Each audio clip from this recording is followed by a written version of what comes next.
Welcome to your Journey to Joy podcast. I'm your host, Moyra Gorski, and I'm on a mission to help you find joy in the chaos of life. As a retired nurse, multi-passionate entrepreneur, and mom of 4 adult children, I know what it's like to feel the overwhelm of it all and wonder if and when the joy will show up again.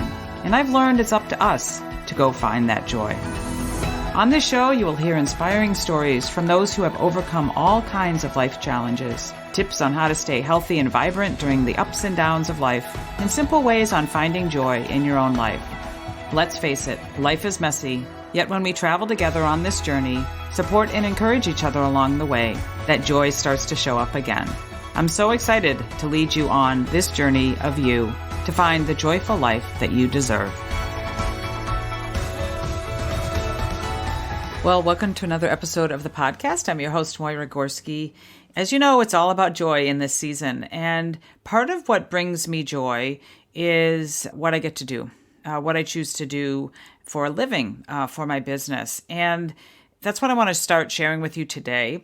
This is going to be a 3-part series, so you're going to catch the other 2 parts later episodes. But I want to talk about my journey in entrepreneurship and my journey through entrepreneurship and what I've learned and what I feel are the 3 top tips that I have that I like to share with those that are choosing a life of an entrepreneur to have their own business in a way that they can really build a life of freedom. Because that's what I've done. And part of what brings me joy, a big part of that brings me joy during the day is, again, my business and how I get to help others and how I've pretty much gone from, I had no training in business. I went to school to be a nurse and I have a bachelor's in nursing, but I'm going to tell you my story in a second, but, I went from nothing to building a business to 6 figures. And I'm here to say that if I can do it, you can do it. But I think there's some things to keep in mind as you go that are really, really important. Again, they've been really important to my growth as an entrepreneur throughout these years. And I feel like they are, again, very helpful for you if you're an emerging entrepreneur or you're in a business, or if you're looking at a business, considering it. Consider these 3 things too, because sometimes people think like, oh, I can never have a business. I can never do what you do. I can never do that. It's like, well, you don't have to do what I do, but you can do it. You can have a side gig. You can have a business. And again, if I can do it, starting from nothing, building by, raising 4 kids, and then building a business to a life of freedom, anybody can do it. Trust me. So, I'm going to start again, with a little bit of my backstory and just the first of the 3 tips. But who I am, I'm a retired nurse. I stepped away from a very successful career in medical sales. I went from nursing to medical sales when I married late in my 20s, and we started to build a family together. And I found myself pretty soon after that with 4 little kids. Within 10 years, we had our 4 children, and one of them was kind of chronically sick, chronically ill all the time and just low energy and had allergies a lot and just was bothered by so much and just, again, was not really a super energetic kid. But I was stepping into this, I'd stepped into this busy life as a mom. I was living off a Diet Coke and cheese and crackers and eating the leftovers for my kids and being busy all the time. And who got a handbook of how to raise our kids and take care of ourselves as mom and women? I didn't get one, but I started to be curious about a better life and something more. And as I found a solution for better health for my son, I started to embrace that healthier lifestyle for myself. And I started to find a way out of overwhelm and sickness. And I was introduced to that idea of helping others live healthier lives themselves, like I had done, with my own family, and also how you could create some extra income for your family like I was doing, and find a community of like-minded women who supported each other in life and in business. And I saw all of that, and I was in.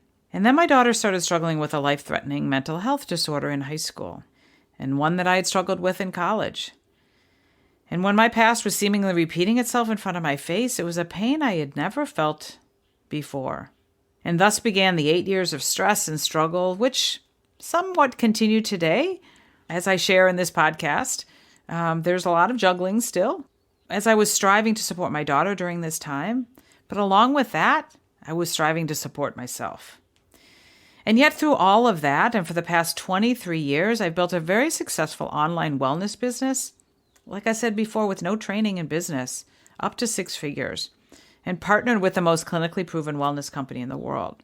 And so I want to share with you today in the next couple of episodes the things that I feel are essential for you. They've been essential for me to embrace my life as an entrepreneur in order to really live this life of freedom, health, happiness, and wealth. And like I said, if I can do it, certainly you can do it. And those top 3 tips are going to be, that I'm going to share with you, are maximize your network, set goals, and personal development.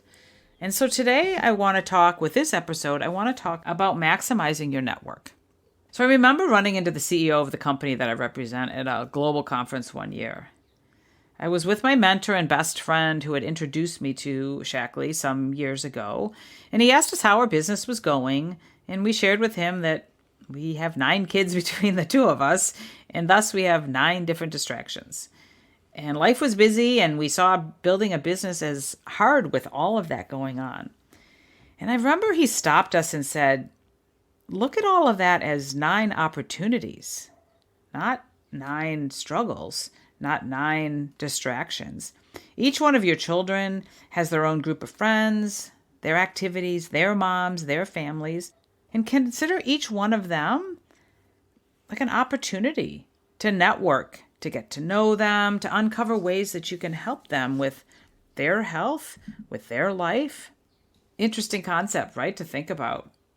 As I built my network and my kids were in school more, I found different groups to be a part of, like different play groups, church groups, those that I worked out with. And then I moved into the chambers, the local chamber that I'm a part of, the women's networking group, engaging speakers. So as you grow your network, you're introduced to more and more people, and that's more and more opportunities to help. So some of the most successful entrepreneurs that I know of are the busiest. They're involved in lots of things, but they're intentional about making those connections in those networks. They maximize those networks that they have, and they monetize that. I mean, it's not all about like looking at people with dollar signs in your eyes, but it's really a way of seeing who you know. And even somebody said to me the other day when I sat down and talked with them about the opportunity of them joining my team and them becoming an entrepreneur and partnered with Shackley and being a wellness entrepreneur. She said, yeah, but you've been in this town for a long time and you've built it really. I mean, she knows me. She's been in my network. Her kids have been in school with my kids. We work out at the same health club. She said, yeah, but don't you have everybody? Like, aren't you helping everybody in this town? I'm like, no. The world is full of abundance, and I don't know the people that you know. And I actually have been in this town for a long time. And again, I've been involved with Shackley for 23 years. And yet, and I have lots of different ambassadors that have joined my team that live here in this town. But there's lots of people to help. And I told her, I said, I don't know the people that you know. And I don't know the people that you hang out with. And it's not just the networks that are here, local. There are, right? Our gym and church and friends and things like that. But it's also the company that I've partnered with. We have opportunities all throughout the United States, in Canada, in Japan, in different countries. So it's not just limited to the networks that you have here. And so I encourage you to think about that.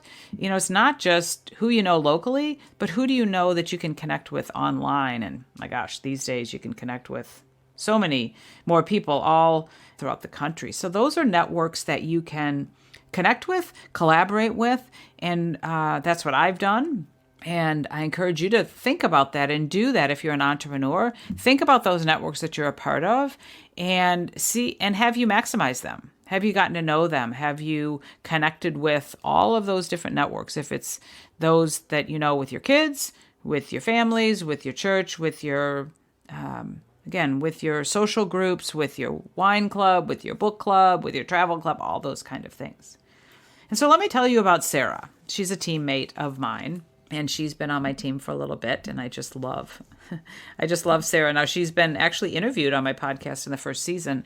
She had a lot of infertility issues, and We had a great conversation there. But today I want to talk about Sarah and her journey in entrepreneurship and how she really took this maximizing your network to the best level. When I met her, she was living in Texas and she was married to a man who was in the military. And if you know anything about the life of military, it's one of moving around and instability. She moved 12 times in the last 14 years. And when I initially met her, she was unhealthy and in the midst of IVF, as I shared in that particular podcast years ago. She was trying to have children. She was exhausted. She was broken. I helped her create a plan for better health so she could create healthy babies, and she did. But I also encouraged her to reach out to the women who were on the bases where she lived. Now, that changed all the time. 12 times within 14 years, it changed. So she was meeting different women. She was moving to different bases. But I encouraged her to do that and create a community of support and find ways to help each other. Because, she wasn't alone in moving around. She lived again in this community of the military, and it's very transient. My youngest son, is now in the Air Force. And we know that to be true. I mean, he's only been in a year and a half, so he hasn't moved yet, and most likely he'll stay at the base that he's at because of the job that he has. But that's not always the case. I have another teammate, this is a little sidelight, but I have another teammate who's at Whiteman Air Force Base where my son is at. And when we first heard that Tommy was going to be stationed there, she told me, "Oh, I'm here, and I'm here with my kids, and but we're gonna get moved." And so she was planning to be moved to the next base, and then soon after that, it got canceled, so she didn't, which I think was great because she's been a great resource for my son and his wife. But at any rate, it is a community that is very transient. People are moving all the time, so there's new people on the bases, and I encouraged Sarah to look at that and say, when you move, your business is coming with you. That ability to help other women is coming with you. So you don't have to quit your job and then go find another one. You just go and you network and you meet the other women and the other families that are on the new base. And you can find a way to connect with them and help them. And she did just that. She shared with me recently that she loves that community of support with the spouses.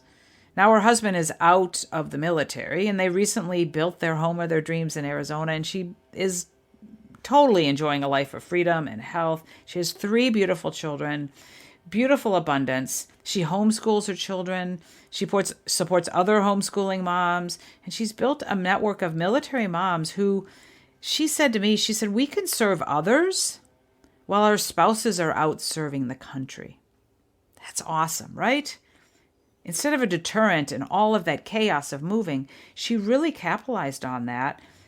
And she also told me, she said the income is significant and it's helping her contribute. It's helping her contribute to building that life of their, the life of their dreams and the house of their dreams. And so I ask you, as you listen to this and I wrap up this short episode today, I ask you, what's one thing you could do today to maximize your network? Take time, pull out your journal, pull out a piece of paper, and write down what groups you're in. Online groups, in person. Are you involved with the church? Are you involved in a pickleball club? That's like that's all the rage around here. My health club just started a pickleball, club, and it's the big thing. I haven't tried pickleball yet. Let me know if you have. Maybe you have young kids and you're involved in play groups or school groups or PTA, or maybe you have a walking group or a knitting club or a book club or things like that. Think of the groups that you're part of, write them down, and then do the things that you can do to connect with those people. We like to call them one-on-ones when we're here local with our networking group. So set up a one-on-one. Set up a time to connect with somebody. Reach out and say, "Hey, I see that you're a mom and you have a business, and I'm a mom too, and I have a business. And can we get together and talk about how you do things? And maybe we can figure out how we can support each other." Maybe you can reach out on LinkedIn. I do a lot of connecting on LinkedIn and connecting with others that have similar interests, similar missions of yours, and talk about how you can support each other. and just start the conversation and make those connections with the intention of, again, connecting and saying, how can I help you? How can I help you in your life, in your business? Figure out how you can support each other. Again, we love to do those one-on-ones. I've done one-on-ones so much, and it's just a great way to connect. And we have many opportunities to connect in person or online or on the phone. So many social networks, again, LinkedIn, Facebook, Instagram. And think about it. What are you losing by not tapping into all of those connections? There's so much abundance, and there's so many people in the world, and there's so many people that we can help. So as you're sitting here thinking about your business that you have currently, or a business that you're like, I don't think I really know people.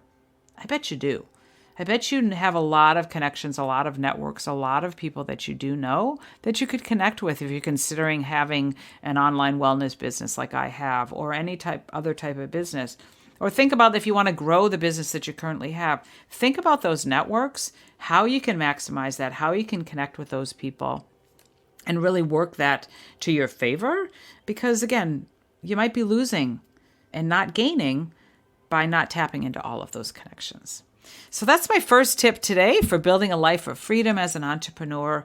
And I encourage you to come back. I'll have 2 more episodes with the next 2 steps of setting goals as well as personal development. Lots of great, juicy content there. Again, thanks for joining me and listening to this. And again, know that part of what we can do to help bring ourselves joy is to build a life of freedom and flexibility. That can be building a business, creating an income, creating a business that you have that gives you that freedom and flexibility to do what you want to do, to work hard, to build this business for you, not for the other guy, the guy that's sitting in the office at the top of the stairs or whatever, but building the business, building the life for you. And for me, that looks like joy. It looks like freedom. It looks like flexibility. It looks like serving other people, helping people create healthier lives, helping people create flexible lives of significant income. Because I didn't start this business years ago for the money, but boy, these days, yes, I do it partly for the income, because the way that I look at it, the more money, the more choices that we have in life. So go make it a great day. Go think about your networks and come back and listen to the next 2 episodes where I talk about setting goals and personal development. And make it a great day. Know that you can take your journey into joy each and every day. Thanks for listening. Hey there, ready to live a more joyful life? Considering connecting with someone who can help you? If so, I'd like to be that person. I offer a free consultation where we determine where the chaos is in your life and how you can learn to bring more joy each and every day. Visit my website, moyragorski.com, or simply email me, moyra@moyragorski.com, with more joy in the subject line. I look forward to connecting, and I'm here to say there will always be some chaos, which requires a little juggling, but you can find joy and live your life intentionally filled with that joy. Let me help you on your journey to joy, and that's joy. The journey of you.